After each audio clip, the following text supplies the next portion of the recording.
acessar. Vamos agora dar andamento à programação dessa tarde tão agradável. A gente vai falar sobre depressão, uma leitura clínica e espiritual do sofrimento psíquico. Esse é o tema que vai ser desenvolvido pelo Dr. Gerardo Campana, que convidamos aqui para vir ao palco neste momento. Por gentileza, Dr. Gerardo.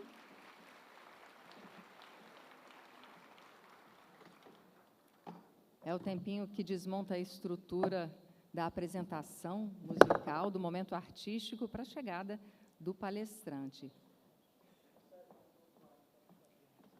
Lembrando que hoje a nossa programação vai até o finzinho do dia, então por volta das 6h30, 7 horas, a gente está fazendo o encerramento aqui. Se programem para estar com a gente até o finzinho, que tem muita coisa boa vindo por aqui. Doutor Gerardo, seja muito bem-vindo novamente.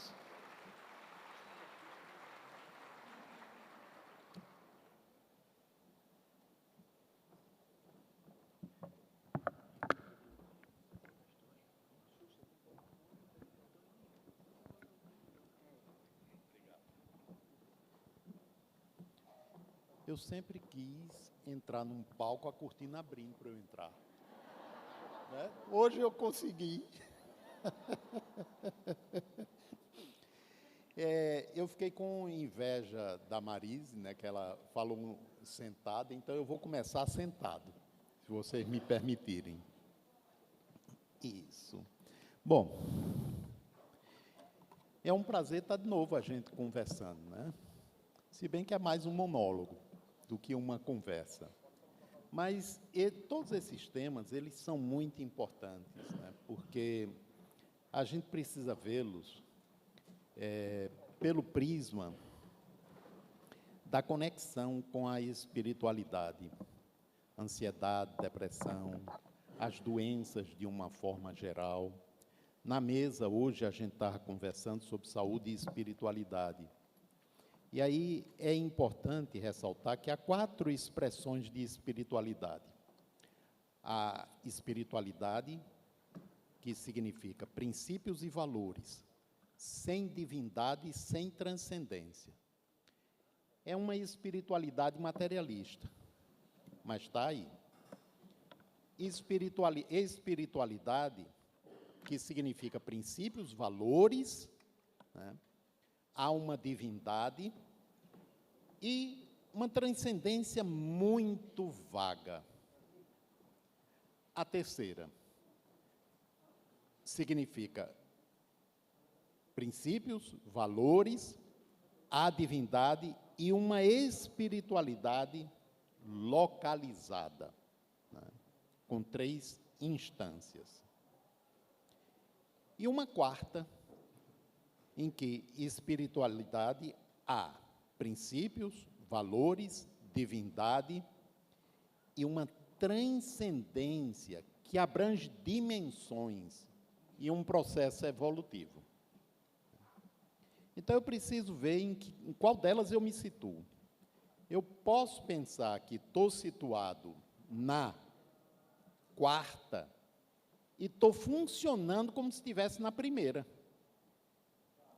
Porque o que vai me mostrar qual a espiritualidade que eu estou vivenciando é o meu comportamento, minhas reações e aquilo que eu sinto.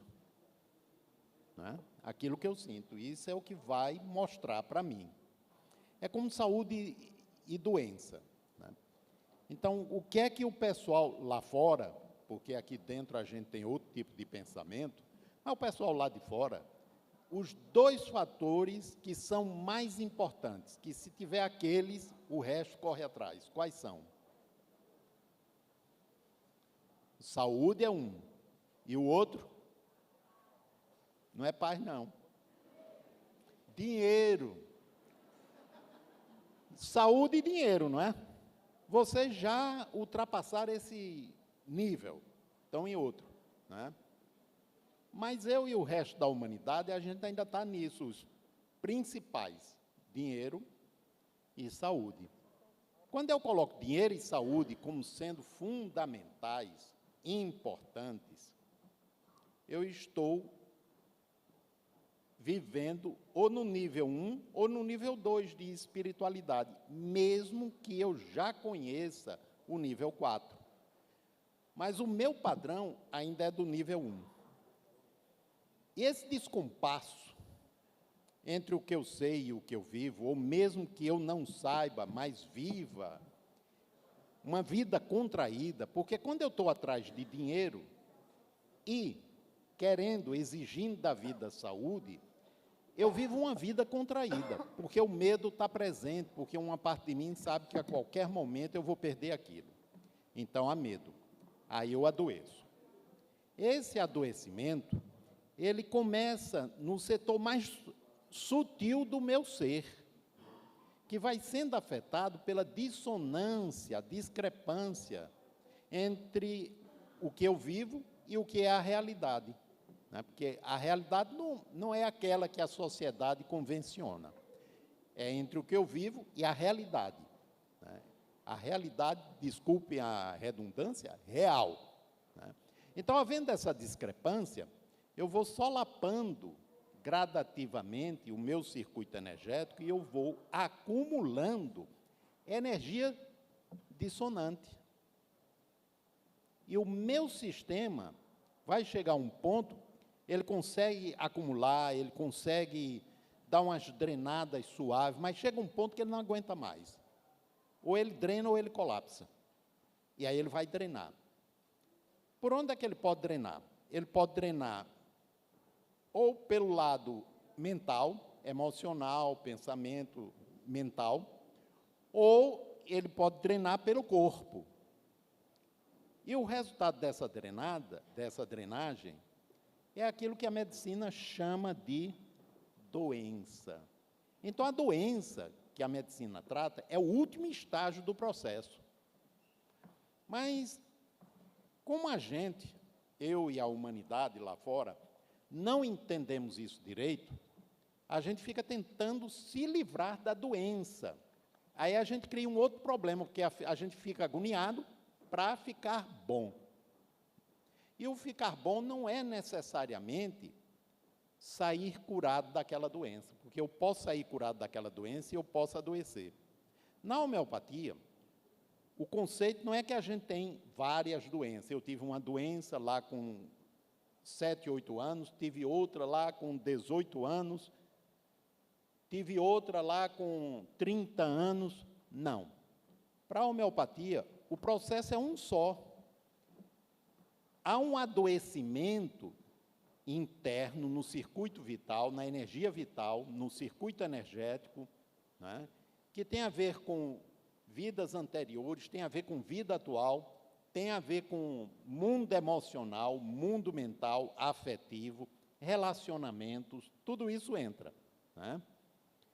E aos 7 anos de idade se expressou, o organismo, para não colapsar, drenou aquilo de determinada forma, que pode ser uma virose, né?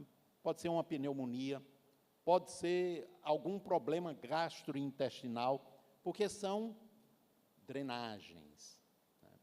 E aí eu me tratei, fiquei bom, entre aspas, lá para os 18, 19, 20 anos, outra doença. O processo é o mesmo. Até que chega um ponto, lá adiante no tempo, se eu realmente não resolvi minhas questões, que o sistema atua num processo de drenagem que não vai ter resolução do ponto de vista físico. A drenagem vai me levar ao óbito, ao falecimento. Então, a consciência disso é muito importante, porque a depressão, ela entra nesse esquema também, assim como o transtorno de pânico, assim como a ansiedade, assim como a esquizofrenia. Né? Então, entram nesse esquema. Né? A esquizofrenia, por exemplo, ela tem uma matriz antiga, que está lá atrás no tempo, né, e que se atualiza na vida atual. Os processos dos transtornos, eles têm muito a ver com a atualidade, mas com marcas kármicas, que recendem a um passado antigo. E a gente vocês não, né? Eu e a humanidade lá fora, somos muito divididos internamente, muito divididos, né? Uma parte da gente acredita em algumas coisas, mas a gente vive ainda como se a gente estivesse na pradaria, o predador ali, a gente tem que dar conta, né? Como eu disse ontem, tem que dar conta. Eu lembro que, na formação médica, a gente é treinado para ver corpo, né? Ver corpo, ver doença, cuidar do doente, da doença, né? E é muito comum nos hospitais o pessoal falar assim, e aquele fígado? Ora, aquele fígado está no corpo de alguém que tem um nome, não é? Mas normalmente é, e aquele fígado? Aquela, e por aí vai. Então, é um treinamento que dissocia um pouco a gente. E ainda muito calcado em cima da visão materialista. Quando eu estava na faculdade, eu já estava no movimento espírita, né? Mas eu criei uma dicotomia, sem nem perceber. Eu era espírita, no centro espírita, fora também, mas no trabalho eu era o profissional, né? Então, eu estava dividido. E aí, na especialização, ficou ainda mais dividido, isso. E eu não me dava conta. E um amigo meu, em 1981, eu terminei em 80 a residência, em 81, um psiquiatra também, lá de Maceió, ele disse, Gerardo, vamos para um curso, eu vou para um curso de transpessoal. Você quer ir? Eu disse, e o que é isso? Ele disse, eu não sei, mas eu estou indo. Eu disse, então eu vou também, né? E aí eu fui. Fomos eu, ele e uma psicóloga, né, do hospital. Eu não trabalhava nesse hospital. E aí a gente foi. Chegamos lá, era uma fazenda no interior de Minas Gerais. Chegamos numa sexta-noite e ia até o domingo da outra semana o curso, lá na fazenda. E tinha umas 40 pessoas. E aí eu estava esperando um curso formal, formar uma mesa, apresentação, falar o que é que ia ser tratado, aula teórica. Aí entra, que era o Léo Matos, né, que foi um instrutor, que já faleceu ele, por quem eu tenho um carinho muito grande mesmo. Ele entra, não diz nada e diz, vão lá fora saudar a lua. Aí eu olhei para o meu amigo, como quem diz assim, rapaz, que história é essa? Né? Eu disse, que negócio é esse? Aí eu saio, estava garoando, noite, e aí está lá o pessoal.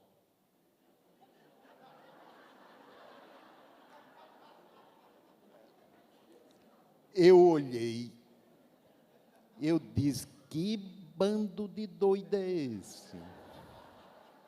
Né? Que bando de doido. Ainda, e quando eu olhei, ele já estava o agatanjo lá, meio duro, parecendo um cabo de vassoura, mas fazendo lá as saudações dele, né? Eu ainda tentei ir, mas não deu mesmo, o corpo estava travado, né? Era doidice. Aí voltamos, aí ele perguntou, quem quer compartilhar? Gente, eu disse, esse pessoal delira. Eu senti isso, eu senti aquilo, eu senti não sei o quê. E aí, no dia seguinte, eu disse, bom, agora começam as aulas, né? Aí disse, vão lá fora, o Léo, né? Vão lá fora, escolham uma árvore e conversem com ela. Aí eu disse, endoidou de vez, e eu já estava com raiva do meu amigo, né? Com vontade de ir embora dali.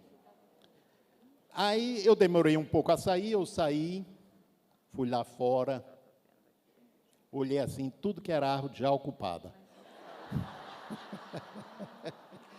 Não deixaram nenhuma para mim. Aí eu olhei, uma lá embaixo, tinha uma árvore, até de certo porte, bonita, eu disse, bom, essa deve dar um bom papo. Aí eu fui lá para a árvore, né? Sentei, olhei para ver se não tinha ninguém por perto, Claro. O que é que vão pensar de mim? Né? E aí eu me virei assim para a árvore, como quem não quer nada. E aí? O que é que você tem para me dizer? Esperei um tempinho, nada. Aí, daí a pouco, eu olho de novo. Só um pouco, esses 30 minutos é o que eu já falei, é no relógio. Hein? Não, não é? Ah, bom, tá certo. Eu olhei assim, tomei um susto, já ia ficar tenso. Aí eu esperei um pouquinho, de novo, disse, tem alguma coisa para me dizer? Nada. E aí eu desisti, né? Disse, vai ver que não gostou de mim. Voltei lá para o salão, e aí o Léo disse, quem quer compartilhar? Aí todo mundo falou, eu não falei, né? O Agatângelo também não falou. Aí ele virou 2 psiquiatras no meio de um bando de psicólogos. Éramos animais exóticos ali, né? Aí ele se vira, Gerardo, e aí? Disse, Léo, eu acho que eu escolhi mal a árvore. Por quê? Era surda, muda. Né? E aí foi. Agora, ele era bom nas técnicas, né? Mas eu saí dali decidido que eu não voltaria mais. Anos depois, 2 anos depois, um amigo de São Paulo, Ney Prieto Pérez, que era da AME São Paulo, ele estava trazendo o Morris Netterton, né? Um psicólogo americano que trabalhava com terapia de vidas passadas, era o nome da época. Aí ele perguntou, Gerardo, você quer vir? Eu disse, vou. Né? E aí eu fui. E aí eu gostei. Porque ele tinha uma metodologia que eu estava habituado, era aula e demonstração. Aula e demonstração, não tinha nada de falar com árvore. Né? E aí foi. Aí eu resolvi fazer o curso com ele. E fui, da segunda ou da terceira vez, no terceiro módulo, eu fui um mês antes para me submeter à regressão. Né? Ana Maria, o nome da psicóloga. Até hoje eu oro por ela pela paciência. Né? Aí lá vai, eram 2 horas de sessão, de segunda a sexta, porque eu não podia estar indo para São Paulo, né, fazer psicoterapia em regressão, toda semana. Aí foi um mês inteiro, 10ª sessão e nada. Surgiu uma coisa ou outra e eu dizia, eu vi isso num filme. Isso eu li em algum livro. Né? Nada. Aí ela disse, Gerardo, não surge nada. Eu disse, surge uma coisinha assim, mas é coisa de filme, é coisa de livro. Ela disse, não tem importância, solte a imaginação. Isso, gente, e eu vou imaginar? Ela disse, imagine, né? Solte a imaginação. Eu disse, está certo. Aí, trabalhando, sempre a mesma coisa que eu colocava para trabalhar. Aí, ia lá, a técnica. Aí surge na minha mente a cena, eu tinha assistido 1 semana antes de viajar, Conan o Bárbaro. Né? Aquela cena inicial do filme Conan o Bárbaro, não sei se vocês assistiram, mas ela é bonita, aqueles cavalos na neve, né? Cavalos enormes, peludos, os cabas com a roupa de neve, a espada longa, aquilo. Quando eu assisti, me arrepiei naquele negócio. Né? Aí veio a cena do Conan Bárbaro, eu disse, meu Jesus, eu estou no filme. Aí eu disse, bom, ela disse que falasse, eu disse, está me vindo à mente e tal. Ela disse, coloque dentro. Aí eu me coloquei, aí lá estava eu, lá no cavalo, com aquela roupa, né? Daí a pouco a cena foi mudando, já não eram aqueles cavalos enormes, eram os cavalos árabes. Já não eram aquelas roupas de frio, eram aquelas roupas do deserto. Era um bando de árabe, com a espada curva, invadindo uma aldeia e matando todo mundo. Né? E aí, daí por diante, eu fui me soltando. com essa experiência, eu compreendi qual o objetivo lá do curso de transpessoal. Era escapar da vigilância do ego, deixar a razão de lado para soltar a parte de imaginação intuitiva, porque é através dessa que as imagens vêm de dentro, mesmo que no começo seja um filme, mas depois o material vai chegando através daquilo. Aí eu voltei para o curso de transpessoal, né?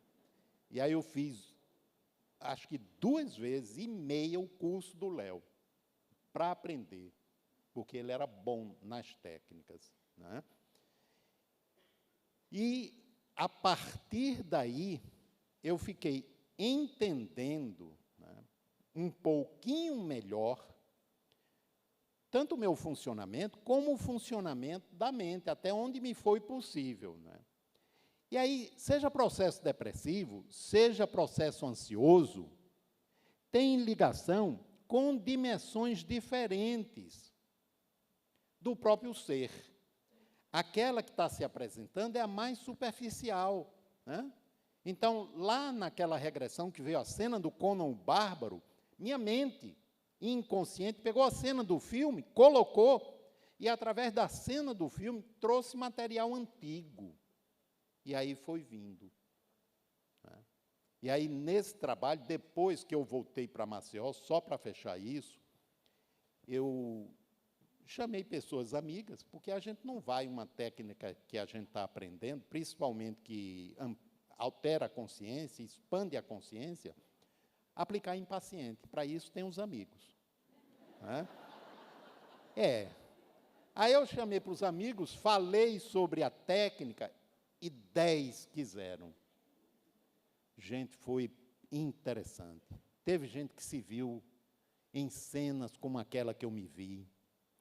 E ali eu percebi que a gente evolui em grupo. A gente lê isso nos livros, mas eu vi, trabalhando com os 10, que a gente evolui em grupo, porque a gente vinha, né? Eram histórias lá da Babilônia, histórias da Roma Antiga, histórias dos povos árabes, histórias entre os ciganos, histórias dentro ou vinculado de alguma forma à Igreja Católica, né?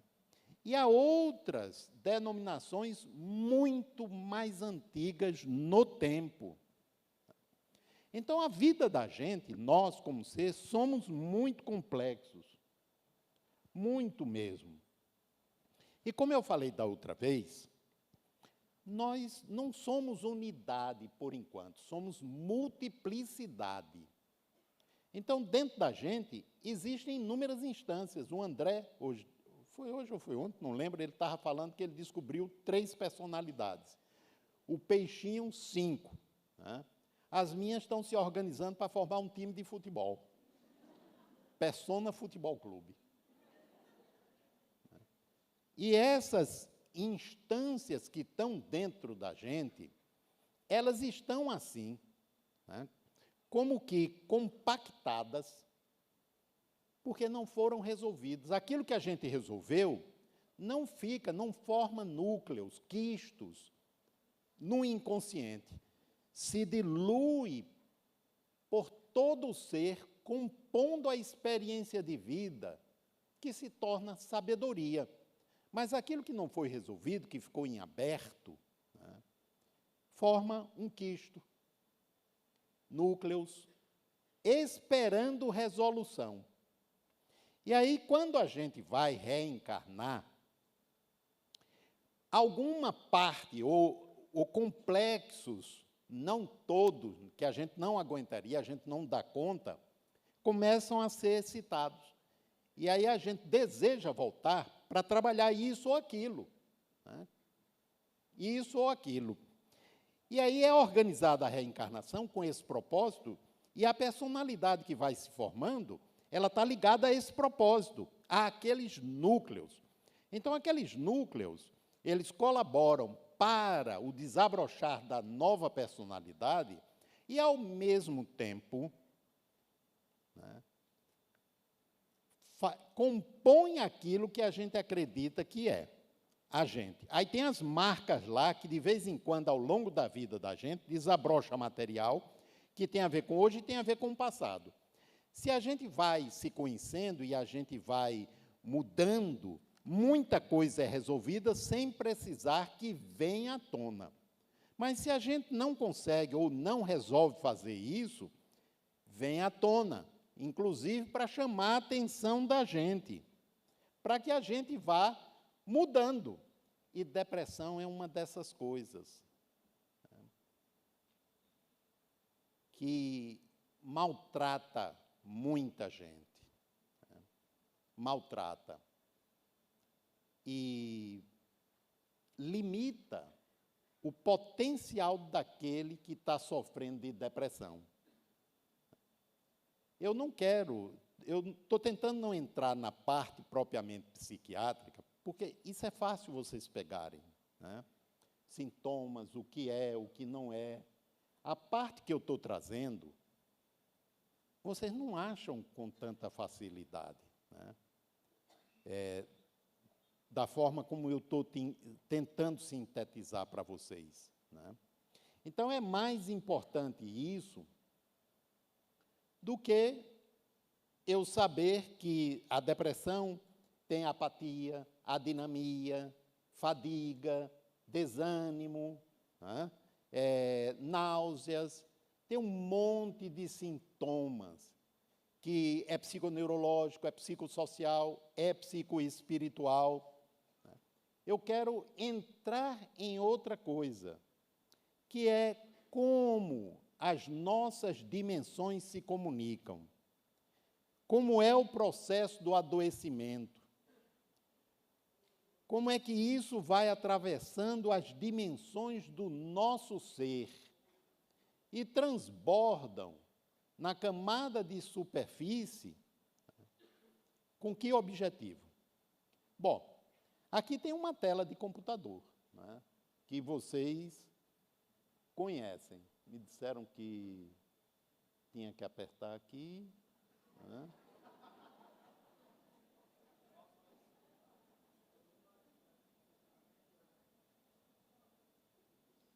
Está igual eu e a árvore.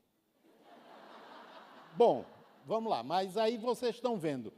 É a tela do Windows, aí tem lixeiro, Word. Quando você olha aquilo ali, do Word, ou do Excel, ou do PowerPoint, mesmo que não tenha o nome embaixo, você sabe, é um programa. E aí você vai com a seta, né, e bate lá. Vocês sabem o que é isso? Código Morse, não é? Então, vamos voltar aqui. Se você não entende do básico de computação, você vai saber que, movendo o cursor e clicando ali no Word, abre o Word, não sabe, né? Mas se você teve essa informação básica, você vai com o cursor até o ícone, o Word, e você abre. Aí aparece o Word. Se você não sabe lidar direito com o Word, você não vai saber que no Word você pode clicar, abrir a internet e trazer material da internet. Então, o Word, digamos, é a página superficial, atrás dessa primeira. Mas você pode ir mais profundo, se você souber mexer o Word. Senão, é uma máquina de datilografia sofisticada. A mesma coisa aqui. Se você não conhece código Morse, você não vai entender ponto, traço, e as variações de ponto e traço. Você não vai. Do ponto de vista da mente, funciona de forma semelhante.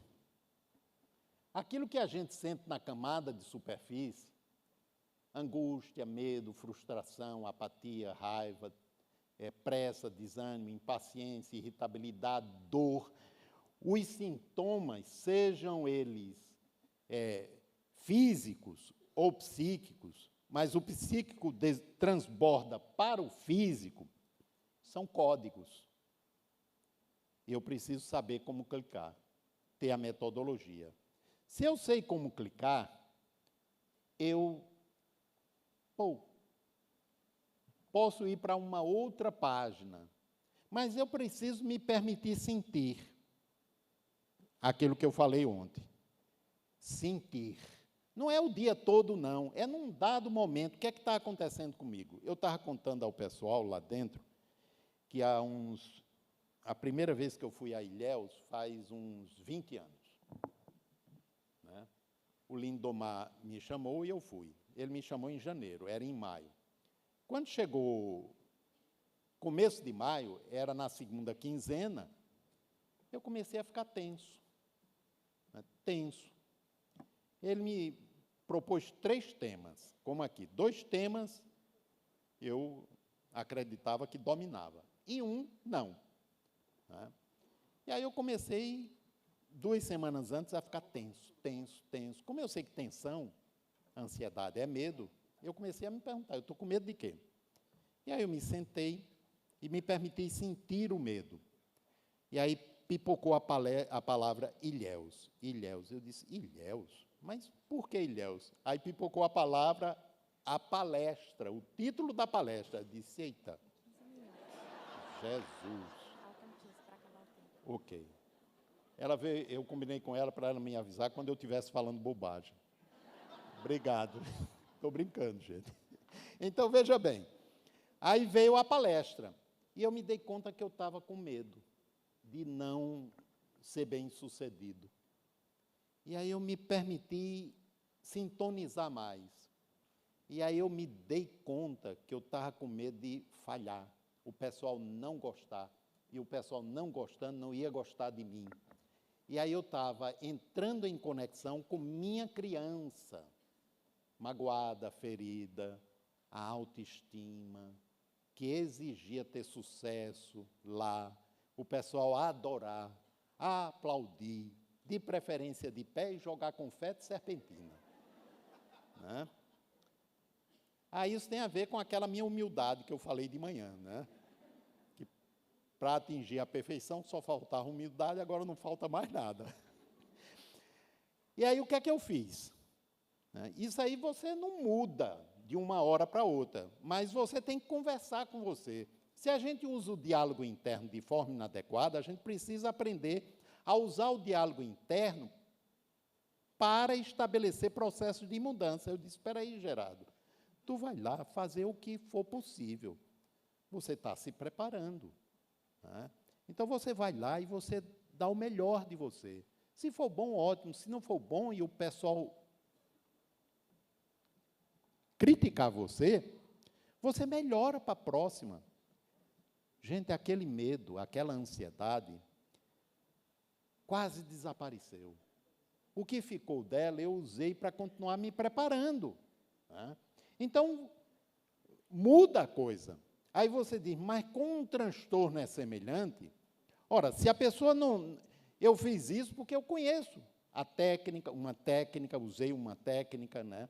Eu entendo que aquilo é um código, e eu busquei decodificar.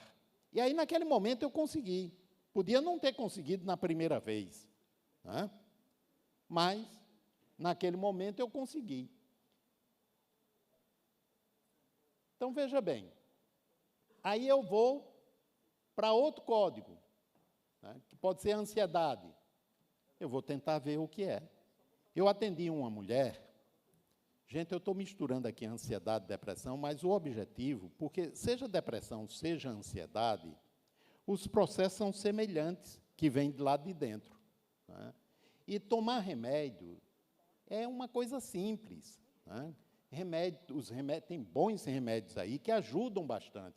Fazer atividade física ajuda, alimentação ajuda, meditação ajuda, um bocado de coisa. Mas a gente entendendo isso aqui, né, e a gente buscando treinar uma metodologia do processo de autoconhecimento, a gente começa a abrir o livro da nossa mente para lê-lo e compreender a engrenagem do processo psíquico. Então, há anos atrás, uma mulher foi levada ao meu consultório pela família, porque ela estava muito tensa, era agoniada, ela não parava no canto, levantando, andando. Ela estava deprimida também, mas o quadro pior era a ansiedade. E aí eu perguntei para ela, o que é que está ocorrendo? Disse, o miserável do meu chefe. Chefe é uma desgraça, né? Faz muita gente sofrer. Então, o miserável do meu chefe, que é um tirano, e aí passou uns 5 minutos elogiando o chefe. Aí a gente fez a entrevista, começou o processo de psicoterapia, e chegou um dia, ela entrou no consultório, ele não pode fazer isso comigo. E eu nem perguntei quem. Eu disse, sente, feche os olhos e repita a frase. Porque quando ela entrou falando aquilo, eu não vi a mulher de 39 anos de idade. Eu vi uma criança de 6, 7, 8 anos de idade. Porque essas frases não são do adulto amadurecido, é da criança que está lá dentro, né? Que está se sentindo rejeitada, humilhada, injustiçada, e por aí afora. Aí ela sentou, fechou os olhos e continuou repetindo a frase. Não demorou 1 minuto. Não era mais ela, 39 anos de idade. Era uma garotinha, uma menina de 6, 7 anos de idade, encolhida na poltrona, dizendo, ele não pode fazer isso comigo. E ela não estava falando alto, a criança estava pensando. Ela tinha acabado de sofrer uma surra enorme do pai. E eu sabia da história dela, que o pai era espancador. Eu sabia que aquilo tinha a ver com figura de autoridade. Mas não adianta você dizer, você está sofrendo por conta disso, porque é racional. Você precisa ajudar a pessoa para ela, se possível, ela reviver aquilo dali. A carga emocional veio à tona. Aí veio. Aí o que é que eu fiz? Evangelicamente ajudei-a a matar o pai.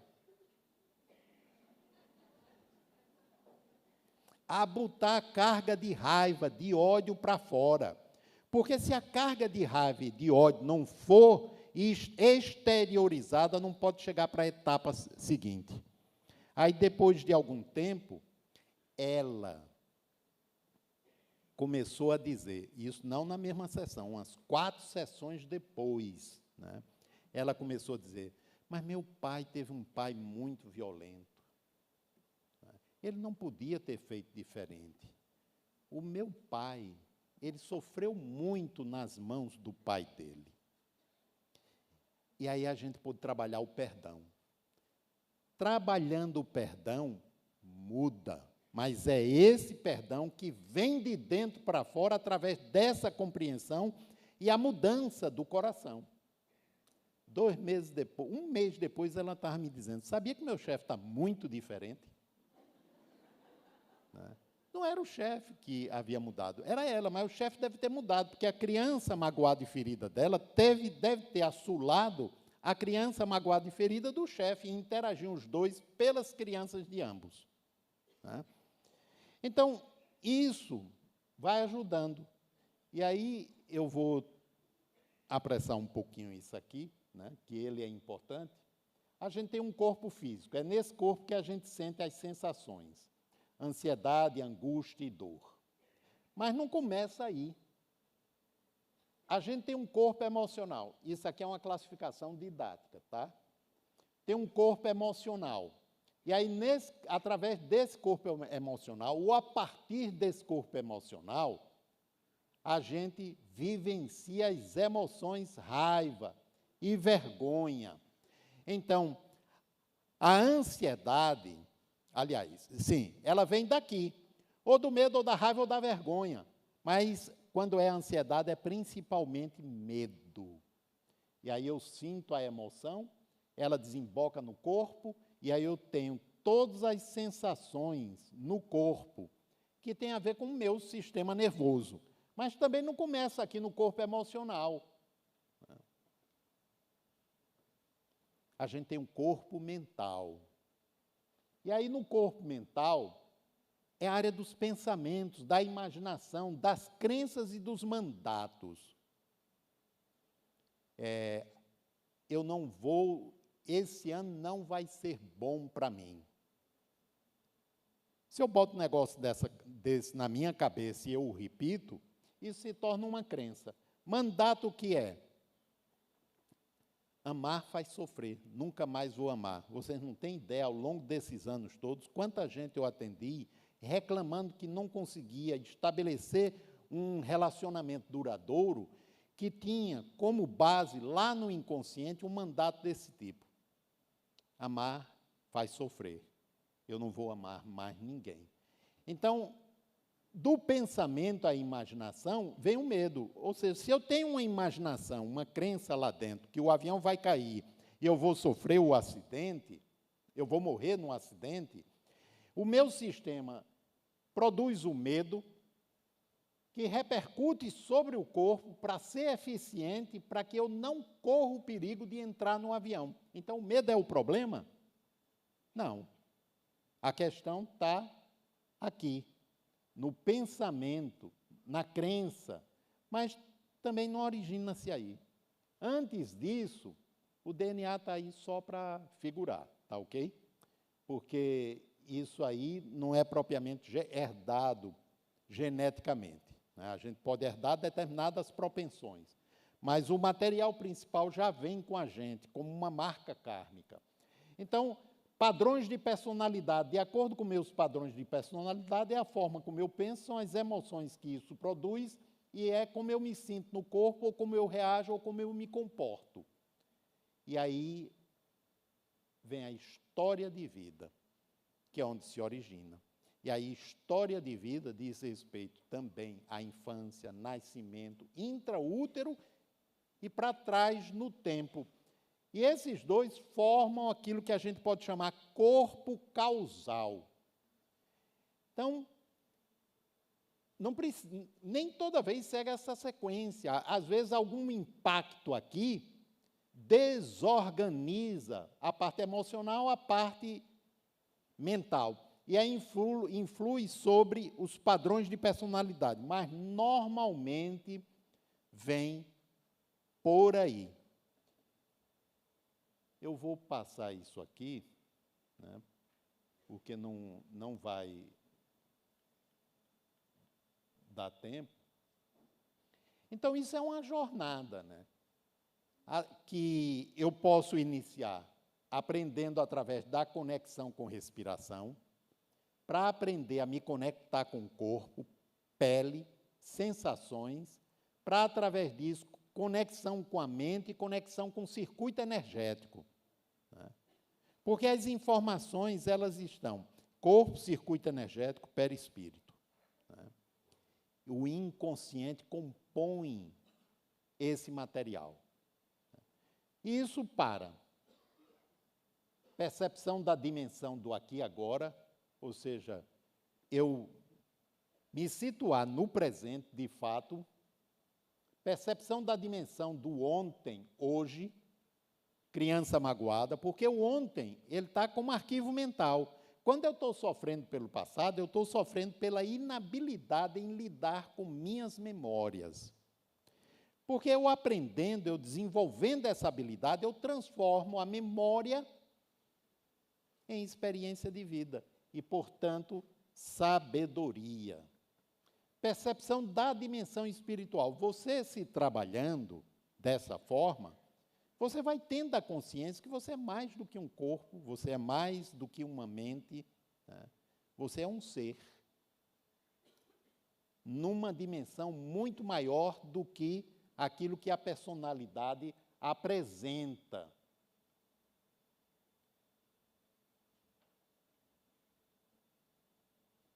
E começa a desabrochar uma tranquilidade em relação ao futuro. Aí você vive melhor, você estando mais tranquilo, você tem mais saúde. Você vai resolvendo as questões que faziam você sofrer. Você tem a mente mais aberta para o trabalho, para os relacionamentos, para uma vida mais plena, sentindo-se auto-integrado, alo-integrado e holo-integrado.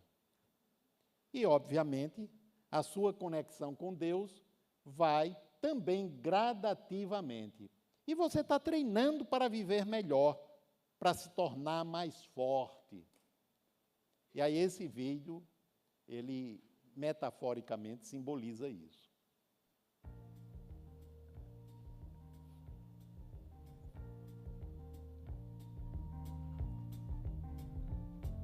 Such a feeling's coming over me. There is wonder in most everything I see. Not a cloud in the sky, got the sun in my eyes, and I won't be surprised if it's a dream. I'm on the top of the world.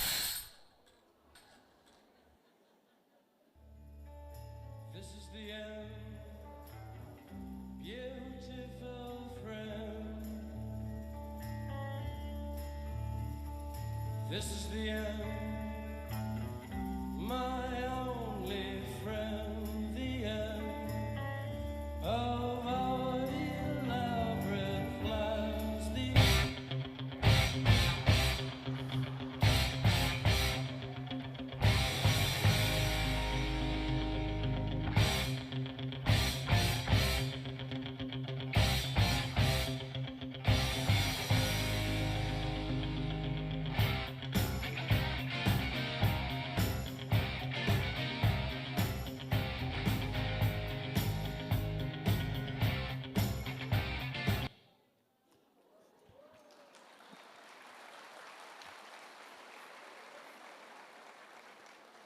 Se a gente estiver atento, a gente vai perceber que a vida está organizada para tornar a gente mais forte, mais resiliente, mais conectado. Mas só se a gente souber disso de verdade, né? Porque senão a gente vai ficar brigando com a vida. Então, tratamento, reeducação, para ir terminando. Estamos em treinamento, isso é fundamental. Nós somos aprendizes. E todos estamos em treinamento, né? E é muito importante que a gente tenha consciência disso, para a gente se colocar em treinamento realmente.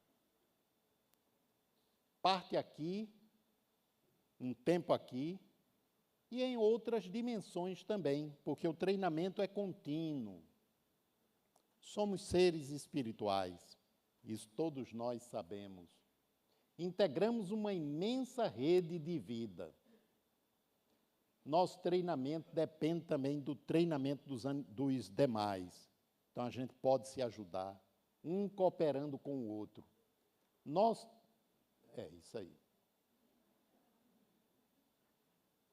Isso com o objetivo de conquistar. Amar a si mesmo. Para amar ao próximo.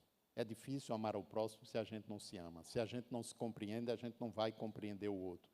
Se a gente não percebe a criança ferida, a gente vai se digladiar com o outro, a menor contrariedade.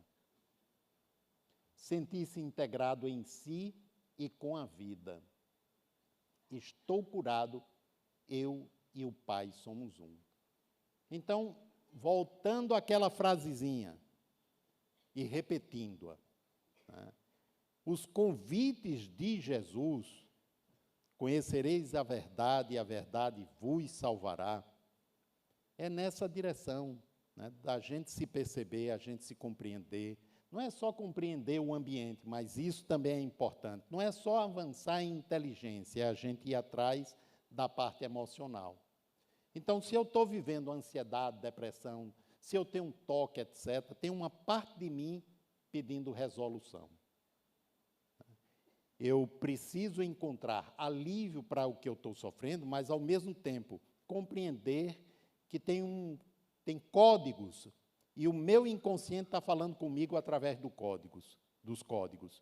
Eu os entendendo, eu posso ir introduzindo pequenas mudanças nas dimensões do meu ser, que vão, ao longo de um certo tempo, trazer repercussões positivas, e eu vou mudar.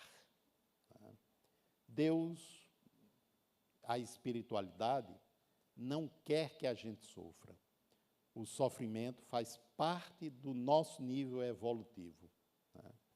E, se a gente entra nesse sofrimento, nos tipos de sofrimento que a gente vive, eles também são alarmes e convites para que a gente reformule maneira de pensar, maneira de sentir e maneira de viver. Então, que os bons espíritos estejam conosco, né? E aí eu quero agradecer a vocês, ao pessoal do Congresso, né? A turma que fez as palestras, pelo aprendizado, pela oportunidade da interação, de reatar laços de amizades, fazer novos amigos, porque isso é o que verdadeiramente alimenta a vida da gente. Almoçar é muito bom, né? Jantar é bom demais. Mas o que alimenta de verdade a vida da gente é a interação afetiva. Então, meu desejo é que todos nós, quando o Congresso concluir, que a gente saia daqui, levemos sementes, né, que possam desabrochar árvores novas com frutos maravilhosos para a nossa vida. Muita paz para todos nós.